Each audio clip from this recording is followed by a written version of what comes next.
Hello.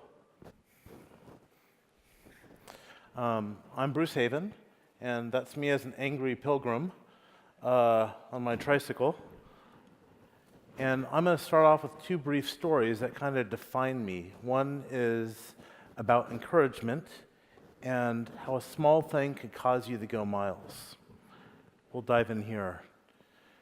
And this is how I learned to draw, or tricked into drawing, and like it.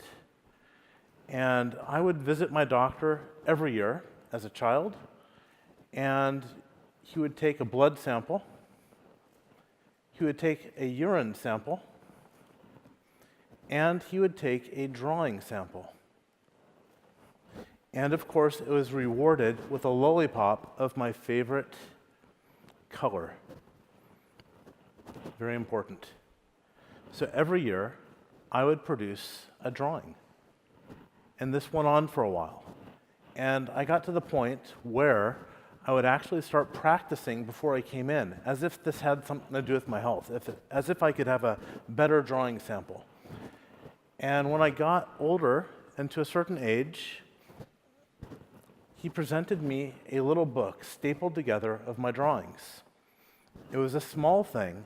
It wasn't much, wasn't magnificent, but it showed how I progressed from when I was young to then. And that little bit of encouragement was enough to put me on a trajectory to make me think, I could do this, I could draw. And it was a little thing done by somebody that made a magnificent change in my life. The second story I'm going to talk about is my love and hate of learning. And I had an interesting relationship with learning. So when growing up, I was a daydreamer. I had a runaway imagination.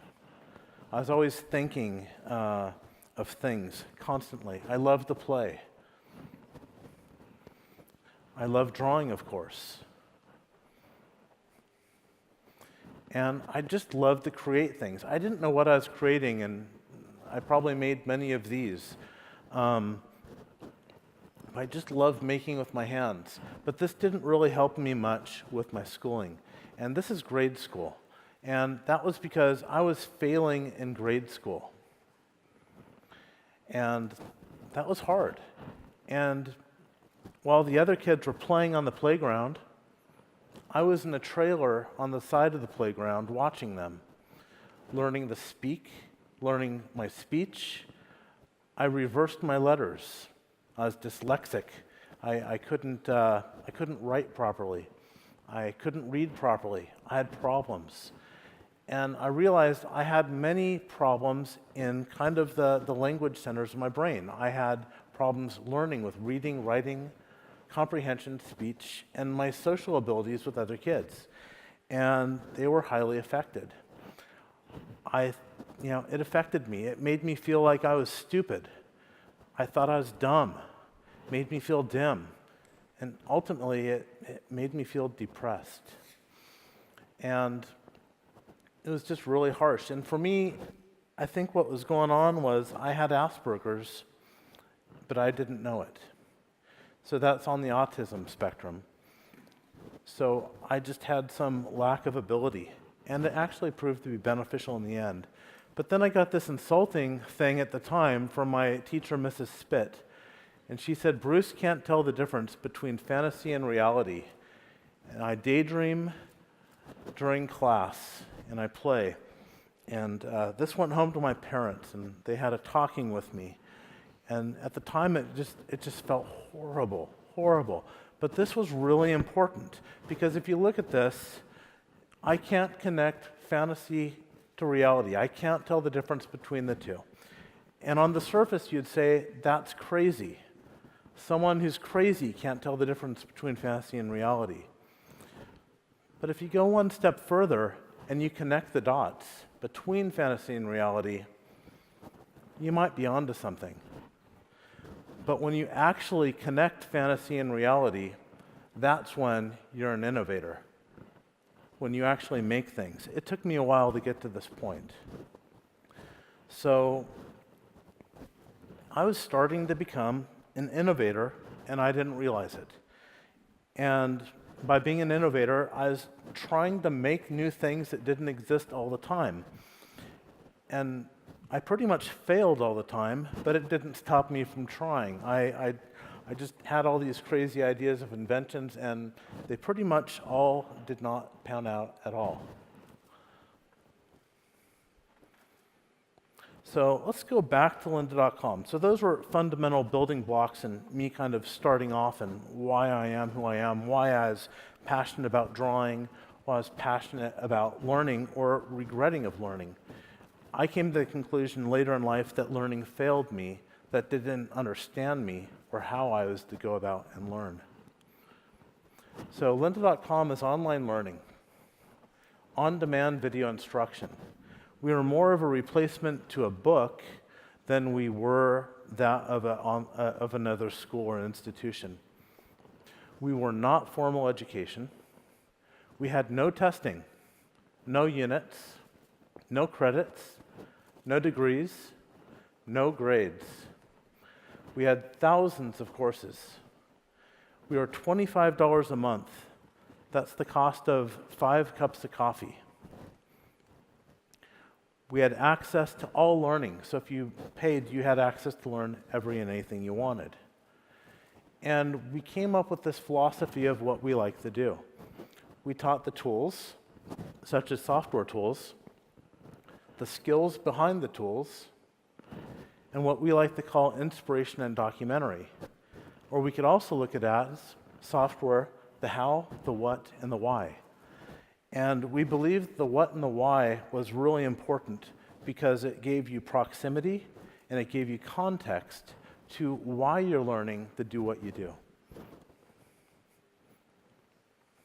The subjects we covered were web design, photography, video and film, design, developers, IT, CAD, or computer-aided drafting, audio and music, marketing, business, and e-learning. We had over 5.5 million subscribers. So this is a story about how I think we went unicorn.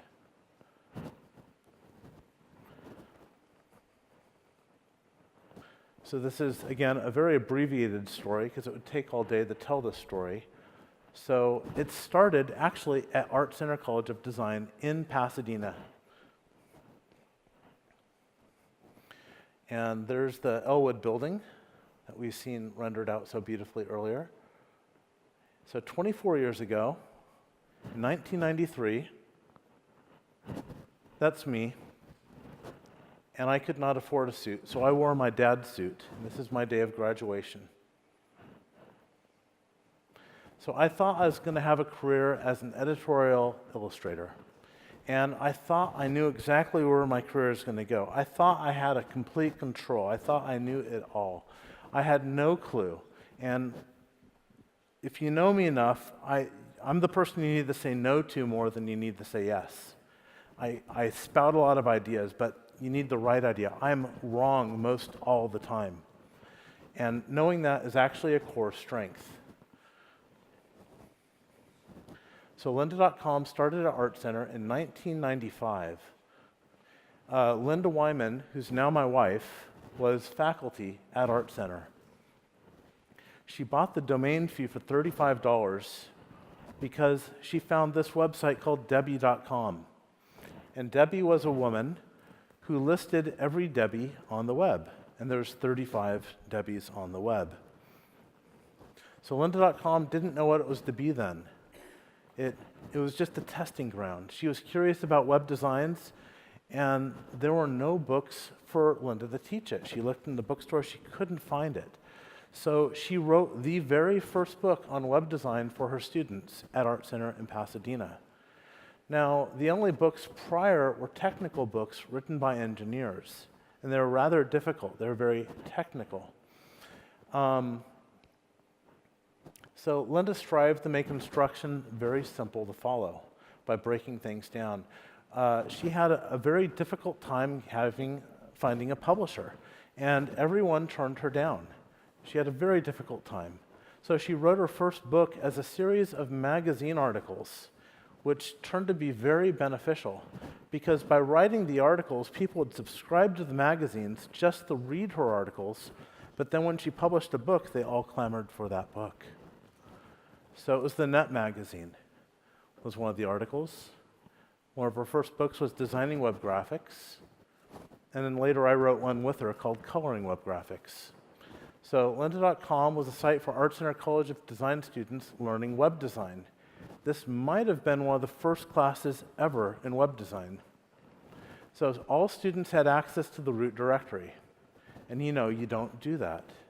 Everyone shared the same username and password. You don't do that. And it was Lynda's password. And everyone could upload and download on it. And there was no security. And we don't believe anyone got hurt. And at the time, Art Center EDU didn't even exist. Art Center didn't have a website. So 20 years later, April 9th, 2015, the company we started made front page news, worldwide financial news. I had 5,500 plus emails that day. I had an amazing amount of requests on Facebook, endless amounts of requests on LinkedIn. My family and friends were calling me, and I wasn't answering the phone. They were all stunned. They had no idea what was happening. Phone calls and other forms of messages were off the charts. My phone was literally hot to the touch, and the battery was burning down almost instantly. And I responded to no message that day. So on April 9th, 2015, we went what they call unicorn. So unicorn is when you sell your company in America for over $1 billion. So LinkedIn purchased Lynda Com. And it happened very quick. And just like that, I was linked out. And I was out. They didn't want the founders involved in the company because they had their own direction and they didn't want us to interfere. So from our personal initial $20,000 investment to a $1.5 billion sale, that's $20,000 to $1.5 billion. That's a 75,000 times return on investment. To put that into context, if you bought a coffee for $5 at Starbucks, for that $5, it'd be worth the price of a brand new, fully loaded Ferrari. So how did we get here? An illustrator and a teacher. Really? So we had no prior business background. We had a lot of passion, grit, and a love of learning, and a love of teaching as well. My wife started most of this with her best-selling book on web design, and we became partners in learning. We both had different strengths and weaknesses, and our differences made us a lot stronger. Lynda and I had no idea what we were starting. We had no clue. We were foolish. We were ambitious. We had no plan. We were just enjoying teaching. And nobody was around to say no to us. However, we did have a lot of focus. And we were really directed by us in teaching and design. We had a passion around teaching and design. I had a passion in drawing and illustration and photography. And Lynda was passionate about teaching web design. We let our passions govern what we did. And somehow we found people who wanted to learn with us and through us. And that fueled us on. So we had what I would call a very healthy curiosity. And if we really knew that we were creating something so large and so huge, we probably would have froze up. We would have probably said, no, that's not possible to do. But we didn't realize what we were doing. And we didn't even try to think of ourselves as entrepreneurs. At the time, we were just trying to feed ourselves. We didn't raise any money as a startup. We didn't think we were starting a business. And I was fully prepared to become a freelance illustrator. So let's go back to my graduation, 1992. And a few hours after that photo, and I had a plan. And it was about the hatch, or so I thought. And this is the slide of my crushed dreams. So what was this great plan? Well, in my mind, I was going to go fly to New York City, and I was going to be a freelance illustrator. I'm generally an introvert, so I'd be alone, and I'm going to be best friends with the FedEx guy, have a fax machine, and only be on the phone with art directors. And I thought that was going to be the life. Instead, I moved back home with my parents. I was unable to get the work that I thought I could. I got work, but not in the same capacity I thought. And my parents were unable to help me move to New York, so I had to adapt. I was hungry for work. 3 years later, me and Lynda got married. And that'll be a story for another day. So we were broke. We had no money. So we got married and we moved to a small town called Ojai, California, where we don't have an art center college of design. We don't have a place to teach. And my phone for illustration jobs went dead. No one was calling me for work. It was hard. And Lynda and me, we both had books, and our royalty statements went dry. No money coming in. And Lynda complained, there's no place to teach. So an idea formed, and there's a business plan. It was rather simple. And it was the idea of building online, or not online education, in-person education, executive education. And for $20,000, that week the iMac just came out, and we bought 20 iMacs for $20,000 and leased out a small classroom. And we didn't know how to do e-commerce, so we had a P.O. box. And a P.O. box is a post office box where you could send a check, and when you get the check, we could write you an email saying we got it, and you could come take a course with us. And we did this for a while, and we made many changes along the way. But one of the biggest changes we made, and one of the most interesting thing, was this magic, where we went from my wife, Lynda Wyman, the person, to Lynda.com, the company. And it sounds simple, but for my wife it was very difficult, because doing something where the site is your name, Lynda.com, she felt she had to do everything. She felt she had to record all the courses, write all the books. She felt like she had to teach all the classes. And I said, no, I think this can grow. I think this can scale. And it's not Lynda Wyman, the person, it's Lynda.com, the company. And the transition, which took about a year to happen, was integral to us being able to grow and scale. So as we went on, we had many things, many businesses. We started classroom training centers. We had a book publishing imprint on Peach Pit Press. We made DVDs, VHS cassettes, CD-ROMs. We had consulting and off-site training businesses. And we had conference businesses. And because we were the first ones to do web design, the people that came to us were amazing. We were training the Vatican. We were training Martha Stewart. We were training Adobe how to use their own products. We were training Google. We were training all these companies starting off because nobody knew how to do this stuff. And we were trying to teach all the time. We had a teaching obsession. And we talked about teaching and learning all the time.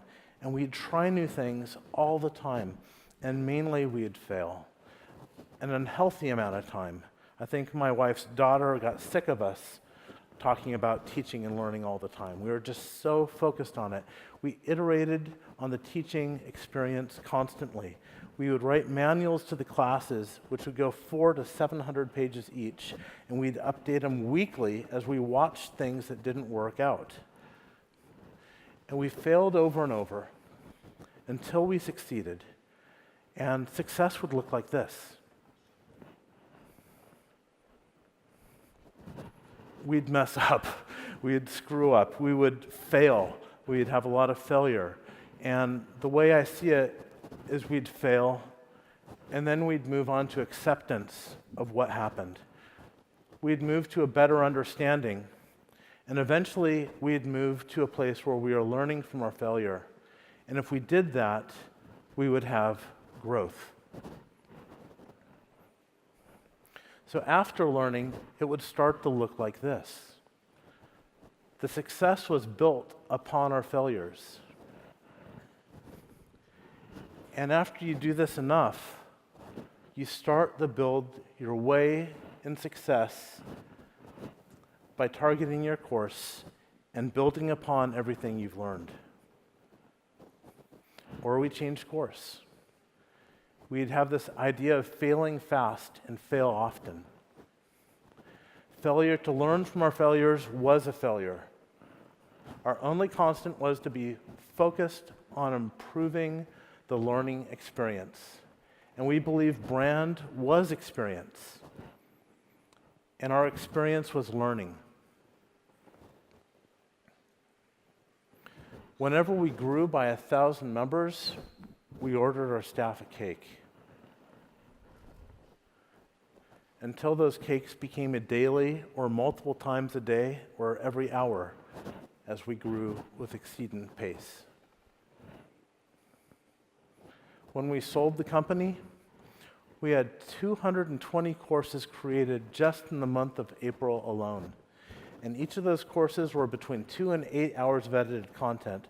We were producing more video content in learning and education than combined all the major 3 networks of television broadcasting in the United States, being NBC, CBS, and ABC. We had thousands of courses, 5.5 million subscribers.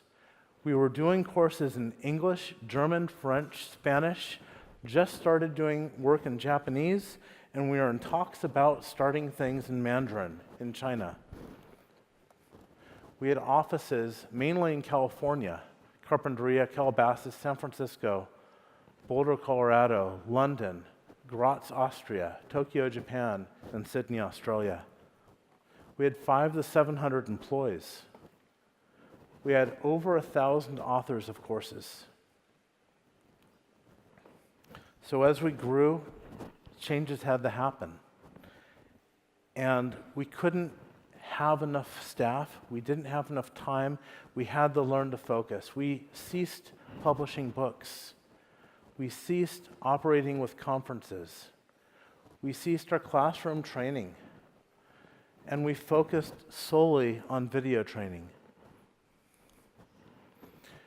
And taking on investment, after 17 years of operations, our first round, we took $103 million from Excel Partners, Spectrum Equity, and Meritech. On November 2014, we raised a second round. This is run by TPG, and this is for $186 million. These are some of the largest investments in education in United States history. So we raised a total of $289 million. We never spent one dime of that money. We bought lines of credit that we never used. We purchased companies out of our own income, like Video, the Brain, and Compiler. And we funded our own growth.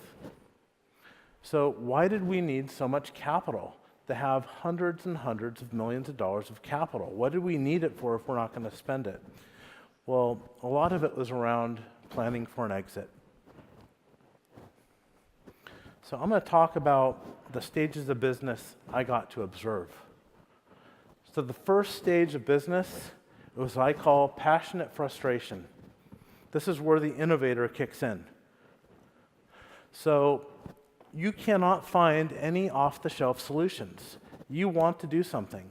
You can't figure it out. No one else has figured it out. You're searching the web. You can't find something to solve your problem. Then you move on to stage 2, trials and errors. And this is the most innovative stage. This is where you are crazy enough to think, I can do this. I can fix this. I can solve this problem. And regardless of how daunting or big it is, this is where Google is made. This is where Alibaba was made. This is where someone had this idea that they could solve this problem that they were frustrated with. Stage 3 is your breakthrough moment. You figure it out. And you say, this solves problems for others. This works. This might actually be a company. And that's where stage 4 comes in. You start up. Your next position might be your first $10 million a year, or it might be your first 2 years in business. Those are the 2 toughest things to get through, is get to your second year in the US, and also to get up to an area of this. But this starts changing things. Stage 5 is your 30 to 50 employees. This changes things again too. This is the time where you need a formal business structure. This is where you can't be flat anymore. When you go to 100 plus employees, there's a good chance you're not going to know everybody's name anymore and you can't invite them to your house anymore. This is where innovation and creativity start to suffer, at least with me and my company. There's sales teams, there's management, there's a CFO, there's rules and regulations, there's systems that are developed, and it's more and more difficult to rock the boat or try something new when people have expectations of things that should just work. So stage 8 is the preparing of an exit. And now the race for the exit begins. So I'm going to show you a quote from a show in America called Silicon Valley from HBO. This is Jack Barker. He plays a CEO for Pied Piper. He says, Pied Piper's product is its stock. Whatever makes the value of that stock go up is what we're going to make. And that becomes the kind of the attitude when you take money.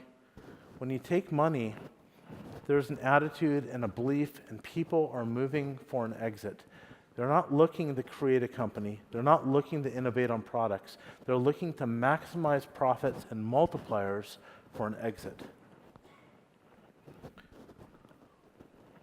So why did we take the money? Because Lynda wanted to retire by age 65, so we began preparing a queue for a potential exit, thinking it would take many years. We had no idea that the LinkedIn deal would come very quickly. And from intent to the purchase to complete the sale was under 2 months. In fact, it came so fast, I didn't have a plan B of what I was going to do. We have done diligent work for years to achieve audited financials for this day. So taking on capital changes things, weird and strange things. It changes businesses from innovative and creative to focused on sales multipliers. CFOs want to gain EBITDA, and I'll explain what EBITDA is in a moment, and cut out all cost at all cost. So EBITDA is earnings before interest, taxes, and amortization. And in business, if you want to sell a company, at least in America, it's probably translated differently here in China. But this is a key thing you want in your company's EBITDA. That number and the type of business you have determines what the valuation of your company is, if you're going to take on stock or if you're going to sell your company. So our business was in Carpinteria, California, or at least headquartered.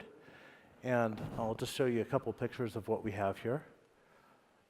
There's my wife, Lynda, in front of a bus stop with her own likeness. This is a talk with Adobe at Lynda.com with car photographers. some of our shooting stages. These were areas where authors could set up and get ready to build courses, green rooms before they went on camera, recording booths, and here you can see someone working with a producer and recording a course. We fed all of our employees. I think they're just taking a nap or something. Our first $1 million month. Our early offices. There's a bus stop in front of an Apple store in San Francisco. There's a booth we had in San Francisco. Our lobby. Our cafeteria. And we did a lot of interviews. This is Lynda interviewing Sir Ken Robinson. We did sponsorships of a lot of things. We went into the arts. So here we're giving an award to Christopher Nolan, accompanied by Leonardo DiCaprio. So we did a lot of things in films and arts. This is one of our conferences, Flash Forward, and the awards we'd present. This is a car photography workshop we did with Adobe. There's Lynda.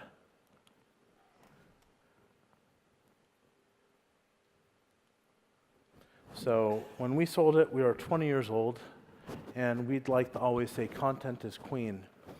And one of the arguments for that was, even when we didn't have the technology right, we had the most important thing done right. And it was really going back to our love of learning and our love of teaching. And that was having the right content to reach and help and teach other people. So what's next? I'm going to leave you with one of my favorite quotes. This is by Alan Kay. He says, "The best way to predict the future is to invent it."